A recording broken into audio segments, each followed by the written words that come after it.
I was going to preach one of the sermons out of the series I've been doing this year called From a Man's Heart, or A Man's Heart. But I don't know why I decided to,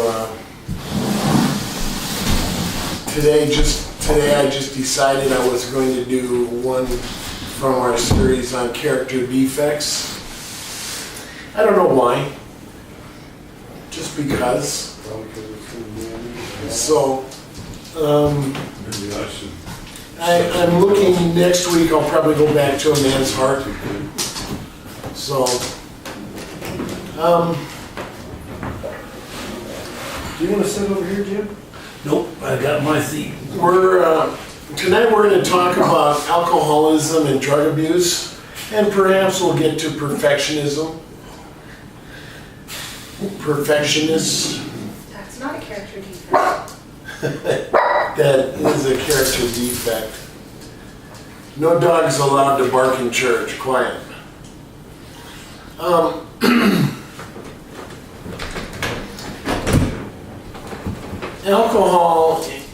Alcoholics, drug addicts, we do know there's a gene that predisposes some people to be more likely to become an alcoholic or a drug addict. Not sure how much we know about that, but that's a fact.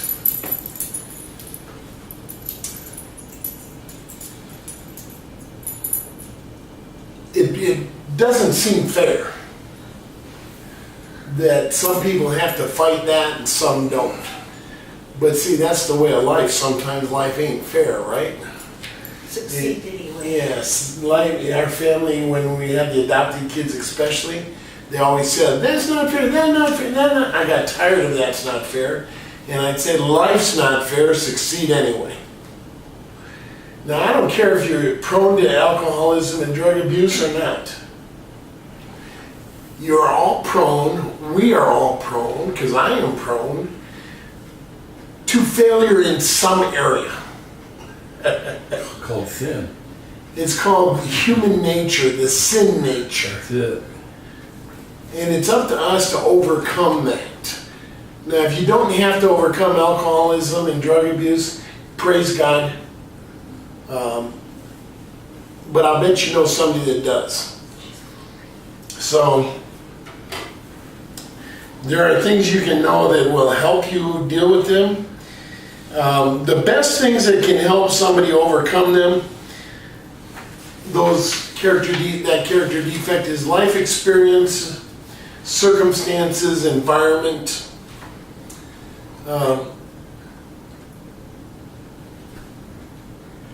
Some people get arrested for being an alcoholic. Some get a DUI. Whatever happens. And it makes them want to change. Now, sometimes it takes more than one time. But if your motivation's high enough, you can overcome.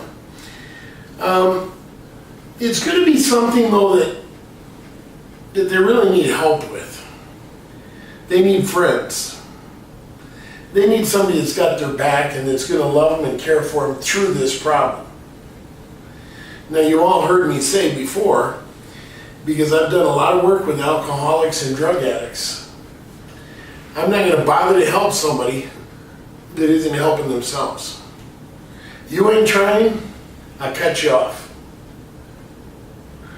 You're trying, you can fail several times, and I'll still keep on trying. But the minute I think you're playing me for a game, I'll cut you off. I've known people that fail, and I'll help them. But people that come to me and tell me, no, I've been clean or dry for 6 months or a year, well, went through this just recently, and I find out that they haven't been, goodbye. I tell them, don't lie to me. I had a young lady that two times I went to help her. 2 times I found out she was playing a game on me. The 3rd time she called for help, I said, don't bother. Call me when you've been straight for 3 years. Call me when you've been through a program. I told another guy recently, call me when you've been through a program. As soon as you get out, call me. Call me while you're in the program.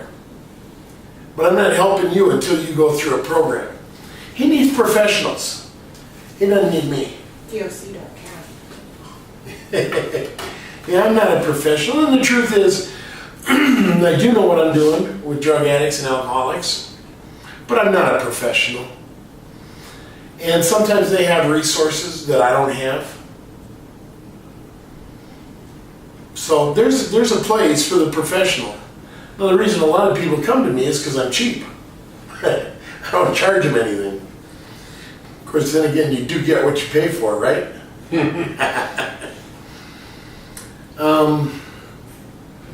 You know, somebody says, well, if addiction is a character defect, what's the defect?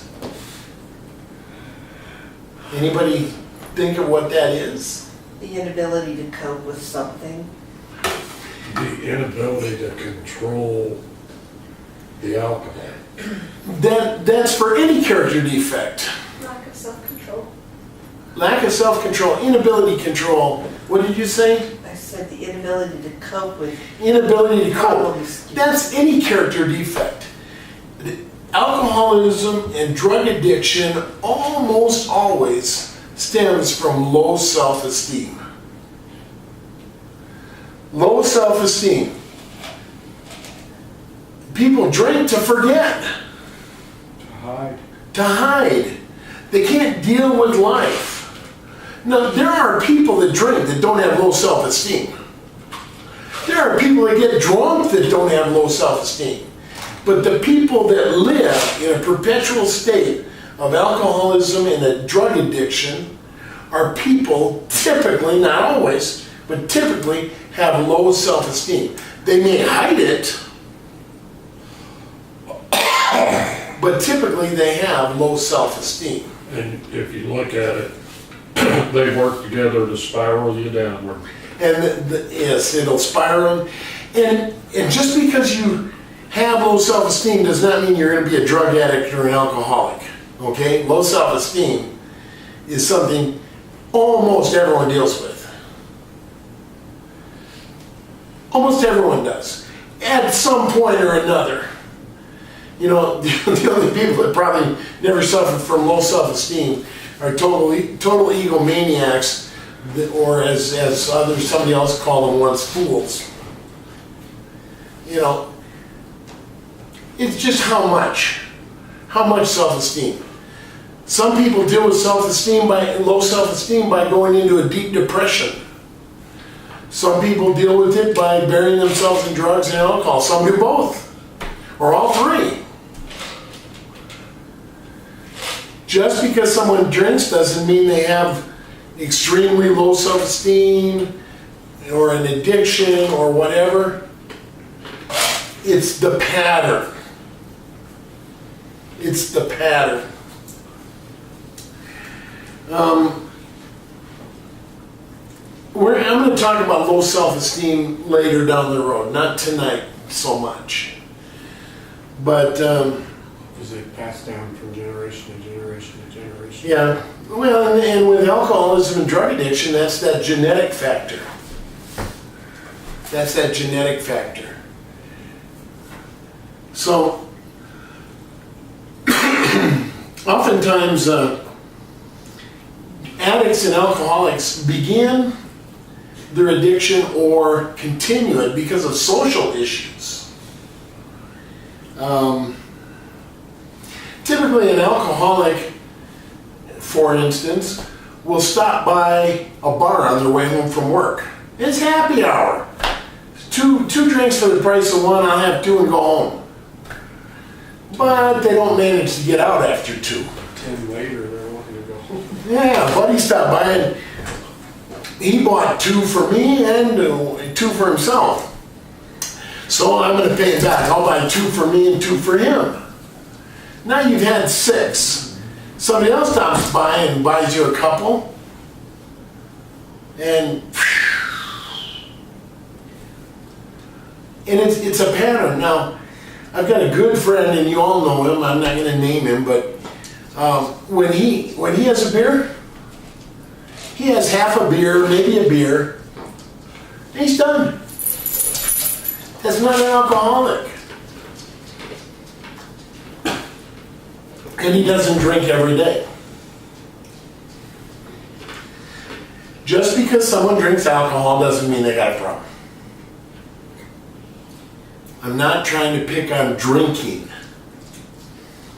I'm picking on the people that can't control it. So if somebody is trying to overcome alcoholism, and drug addicts are the same way, usually, not always, some drug addicts do all their drugs by themselves, but a lot of times drug addicts find their friends and do some drugs together with them.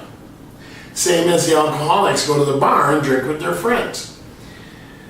So if you're trying to help someone overcome this addiction, then we need to fill that empty spot in their life. Now, if they go home from work and don't stop at the bar, what are they going to do? They're going to sit down and watch TV probably. Isn't that what America does? And then what happens? Watching TV leads to depression, people. You got all these shows. You know, I love any show that's got to deal with Miami or Hawaii or Southern California. Everyone on there has got the perfect body. They got wonderful jobs with the greatest technology. And they have fancy vacations. They've got speedboats and jet skis and motorcycles and fancy cars. And people watch that, and even if they don't consciously say it, subconsciously is saying, oh man, my life is pathetic.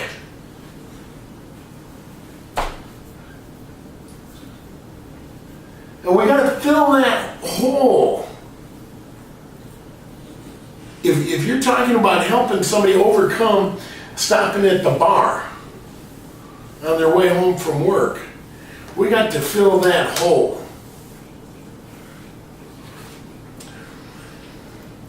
So new social activities need to be found.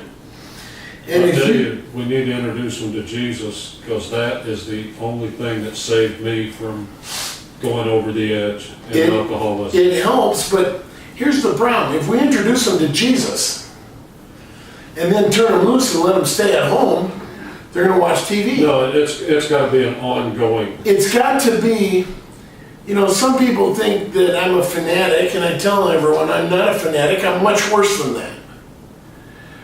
But what do we have to do? You know, if you're in Cheyenne, there are men's prayer breakfasts and men's Bible studies 5 days a week. Some days multiple in this town. I can show you churches that have Sunday morning and Sunday night, Tuesday night, Wednesday night, Thursday night, and Saturday night. Plus there are recovery groups on Friday, Tuesday, Thursday, and Friday. Wednesday. No, the Wednesday groups stopped now. And Monday stopped. And Monday never really got going. But if you're trying to overcome alcohol, that's why AA wants you to go to meetings. Sometimes you'll hear, even judges will tell somebody, you do 30 meetings in 30 days. 90 meetings in 90 days. And AA actually recommends that approach. Fill your life with something else. AA understands this. Okay? If you're going Celebrate Recovery up in Casper, they've got all these small groups that meet. And they got groups that meet 7 days out of the week. Well, 6 days out of the week. They meet together on Friday. But they have small groups that meet 6 days a week. Some in the morning, some in the evening. You can find one that'll fit your schedule. AA in this town, You got the Anchor Club, the 300 Club, and others. And you can find 4 or 5 meetings a day, 6 days a week. And on Sunday, there's about 3 or 4. You fill your life with something else. AA understands this, people. Christians do not. Christians say, well, we introduced them to Jesus. Now if they come to church on Sunday morning, they're cool. No, it's because when I go that route, I've got to look at my life. It wasn't a quick, okay, here's Jesus, you're on your own. No? It's got to be an ongoing thing. You've got a baby in your hands. And just like a natural born human baby, that child takes some raising. It takes some discipling until they get up to where they can act on their own. You also have to find a person that's hungry. If Yeah. that person doesn't want to quit, doesn't want to stop, he's not going to listen to you. But I already covered that. If they don't want to do this, I'm not going to help them. You know, going back to what you're saying, best of my knowledge, you do church twice on Sunday plus a Bible study, Wednesday, Thursday, and once a month on Saturday. That sounds like a full plate to me. And that helps us. You grew up, you know, it wasn't our family rule that God can't get to church till we do? I think so. Yeah. We had to get to church to open the door for God to get in. We had to be the last ones out so God could leave. And we only set the alarm off once. And we only set the alarm off once. You know, that's the way my parents raised us. Now, it didn't work very well with me, but, you know, my dad and mom, they were at church when, if the doors were open, they were there. Your mom and dad, if the doors were open, we were there. There was times I was there and the doors weren't open. Yeah. There's some of the churches we didn't have keys to, but we were usually there oftentimes before the doors were open. I think one other big issue that people have when they want to quit drinking is that there's consequences for our choices, and sometimes those consequences overwhelm them. And because they don't have the right relationship with Jesus Christ, they go back to what's worked. Yes. And to me, that's a failure on the part of us. Because when somebody becomes a new Christian, they need somebody to help them, to hold their hand, to guide them, to lead them, to push them. To help raise them. To help raise them. Churches these days seem to think that somebody says, "Dear Jesus, forgive me of my sins and come into my heart. Amen." And that's what we got to do. That's where you start. And I've used this illustration before, but I'm going to say it again. When a baby is born, they do not get up and run and dunk a basketball. They have to learn to roll over. They have to learn to sit up. They have to learn to crawl. They have to learn to stand. They have to learn to walk. They have to learn to run. And they're going to fall down, stumble, hurt themselves. And when somebody becomes a Christian, it's the same thing. Am I right? 100%. And the church doesn't think about that. We just say, they pray, they're okay. It's like, I can just see it now.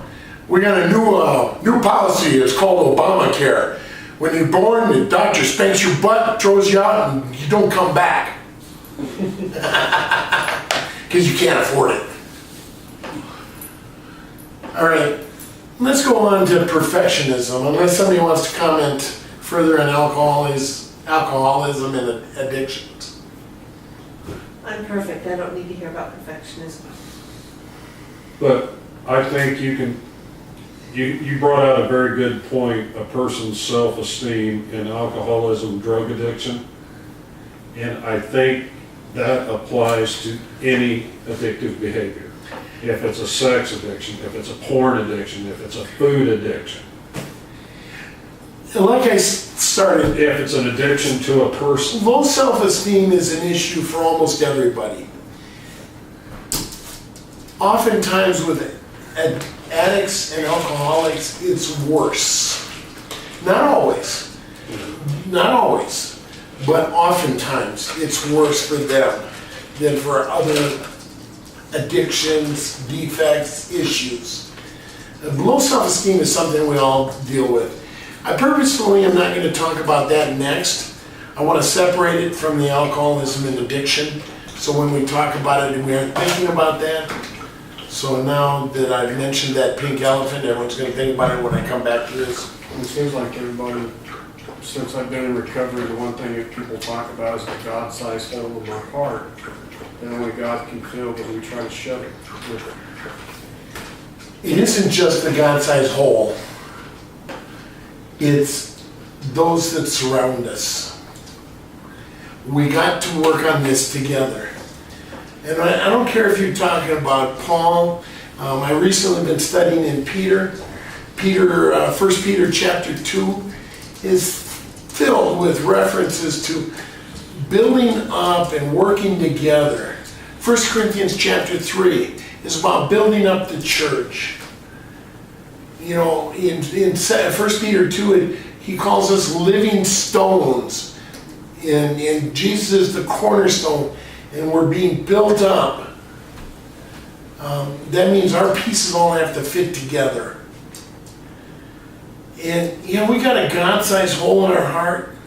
This is a good analogy. But like you say, there's more. And we need each other. But it's like we're always, the enemy's job is to fill it with as much junk as he can. Yep. And The more junk you have in the heart, the less room you have for God. right. And if we're just talking about babies, they can't fight it off all by themselves. And especially when you're talking about an addiction. That's when they need the most help, the most encouragement. I'm not saying false praise. My children never heard me say, "Oh, that's the greatest drawing of a horse I've ever seen in my life."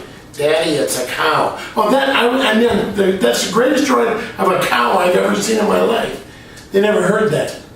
They heard, "Wow, that's pretty good. I like that." Give true praise. You know, if somebody's trying to overcome alcoholism, don't go around and tell them, "Wow, you're the greatest person ever. You're the best lumberjack or the best cowboy or the best biker or the best whatever." No, give them real praise, because they know what a phony lie is anyway. Right? Encourage them with truth, not lies. Perfectionism. I don't need to hear this, I'm already perfect. First off, let me say that there's a difference between a perfectionist and a high achiever. And many times people struggle with that. They think someone that's a high achiever is a perfectionist. And I'm going to show you why there's a difference. Perfectionists are often more critical of themselves than of others. Perfectionists tend to be more critical of themselves than others. Now again, these are all generalizations. High achievers can usually be critical of others as well as themselves. Okay?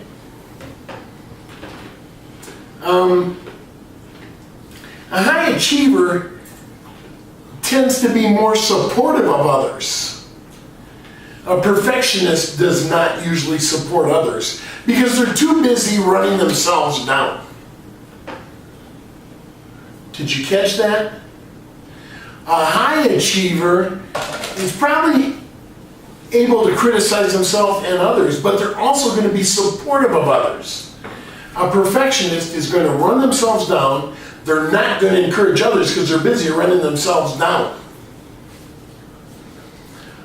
The perfectionist tends to have tunnel vision and focus only on their flaws.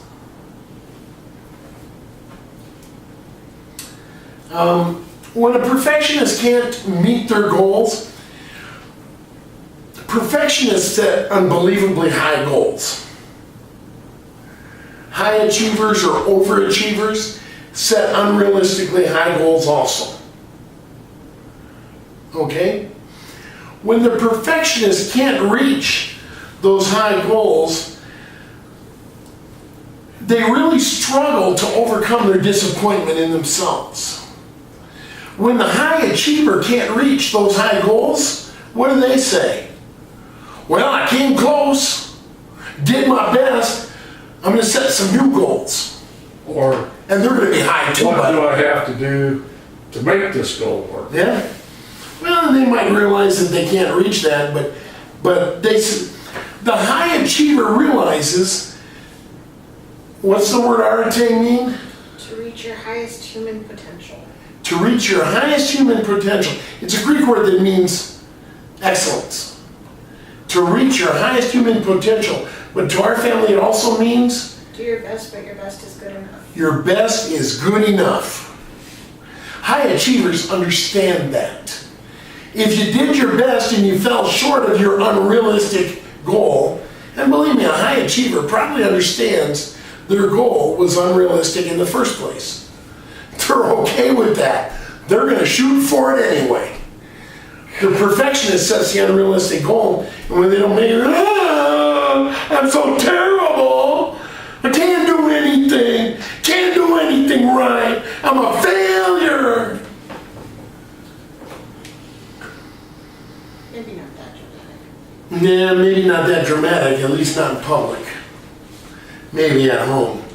Maybe when they're by themselves. Again, the perfectionist, as we were just talking about, usually suffers from low self-esteem, and we're talking about lower than average. We're talking about perpetual low self-esteem. I'm going to run through a list of things. Perfectionists, and then I'll hit high achievers. Perfectionists tend to fear making mistakes of any kind. Perfectionists tend to fear making mistakes of any kind. High achievers usually laugh at their mistakes. High achievers say, well, that was a dumb mistake. Wait a minute, I've never made a smart mistake. And they laugh. It looks like they use that as a learning. A high achiever says, I made a mistake, but I learned from it. Yeah. I had a friend named Frank Clark, worked with him down in Florida, one of the smartest men I've ever met in my life. And one of his sayings that maybe his most favorite thing I ever heard him say, I heard him say it over and over again. A day is wasted if you don't learn something new. And how do you learn? Usually by making mistakes, right? Hey Frank, if you're listening, that was for you. I'm still learning. Perfectionists tend to fear any sort of disapproval from others. High achievers evaluate it. Is it true? If they disapprove of me and they're wrong, then I'm not going to worry about it. If they disapprove of me and it's right or maybe right, what can I do to adjust? That's a high achiever. But the perfectionist uses their perfectionism to try and protect themselves from the disapproval of others. So they try and do everything perfect. Everything perfect. And I'm going to come back to that one in a little bit. Perfectionists have an overwhelming fear of failure. Perfectionists have an all or nothing approach to life. Not doing something is better than doing it less than perfect. That's a perfectionist. Sometimes it's paralysis by analysis. They're afraid to fail, so they don't do anything. The high achiever is not afraid of failure. They're going to tackle it no matter what. A perfectionist tends to believe that everything is easier for everybody else than it is for them. Perfectionists tend to overthink situations and possible complications.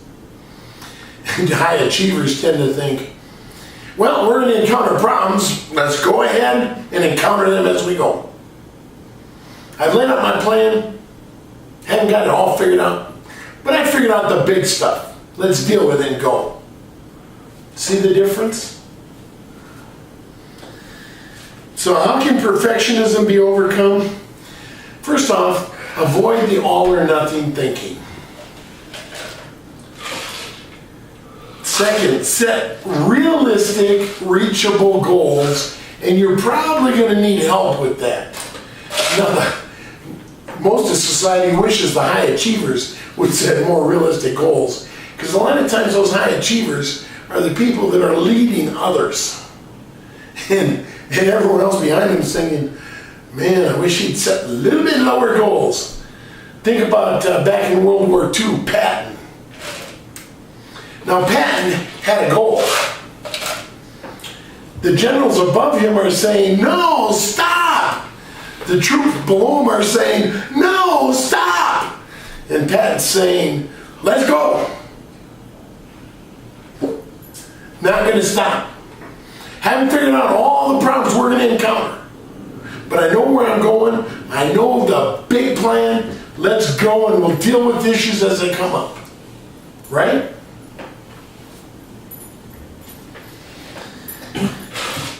Perfectionists need to learn to accept less than 100% from themselves and from others.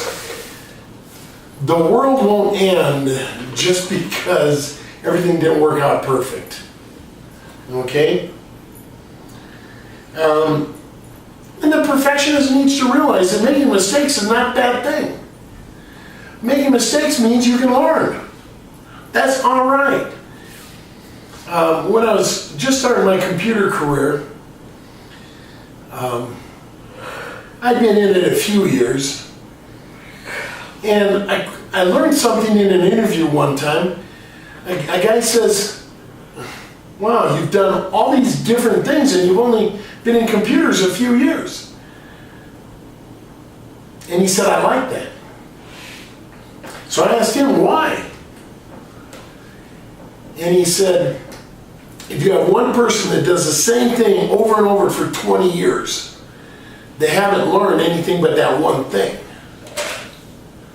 If you have somebody that's done 20 years at 20 different things, they've learned a lot. And I also figured out that I quickly get bored. You know, that's the ADD in me, so I like moving on. That's why I became a consultant, because I got to do different stuff all the time.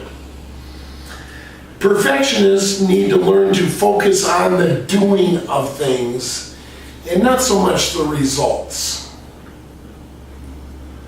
Okay? Results are important. I'm bottom line oriented. My wife and daughter will tell you. I'm all about get the job done. I don't care how you get there, get the job done. But a perfectionist,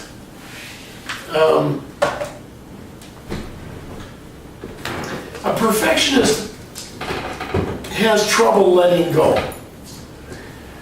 Like in the computer field, many project leaders fail, and you'll be able to relate this to your world.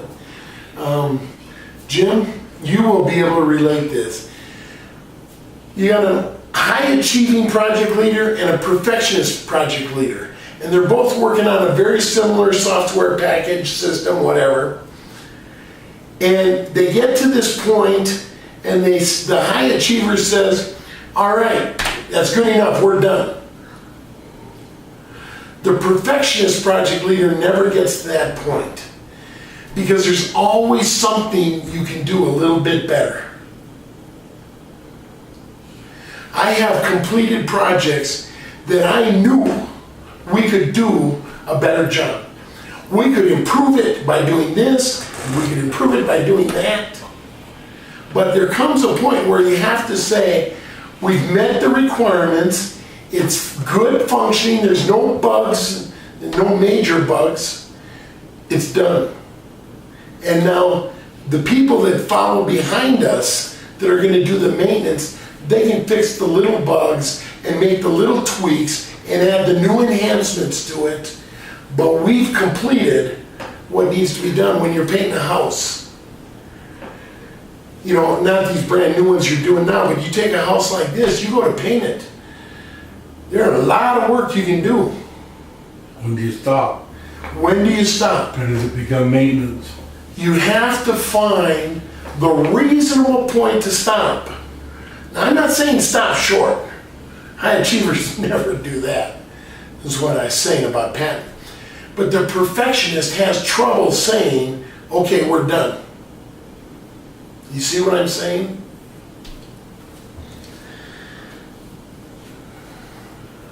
Perfectionists need to learn to ask one simple question. What's the worst thing that can happen? If I don't meet my goal, what's the worst thing that can happen? If I don't do it exactly perfect, what's the worst thing that can happen?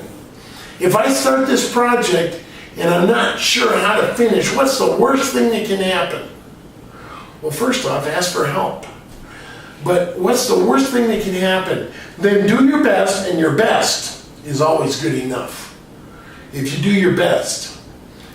Now, with that, I've got a little story, and then we stop. There was a young lad one time, and his daddy was a farmer. And his daddy told him to go out to this field and clear some rocks. See, I used to do that job. And this young lad, he was about 10 years old, and he went out to this field and he started clearing rocks. And one rock he went to pick up, but it wouldn't come out of the ground. So he started digging around it. That's what you do. It was a good sized rock. You know, and you don't want to hit that with the plow. So he started digging around it so he'd pull it out and throw it on the trailer and have his dad come and haul it off. But he started digging around it, digging around it, digging around it, and that sucker was big. It was so big he couldn't find the edges of it. He went back and said, well, Daddy, I cleared those 5 acres all but one rock. His dad said, why didn't you get that rock? He said, I did my best, but I couldn't get it. His dad said, no, you didn't do your best. Oh yeah, Dad, I tried. I tried and tried and tried. And his dad said, but I've been right here in the barn all day. All you had to do was come and ask me to help you. And together we can do it.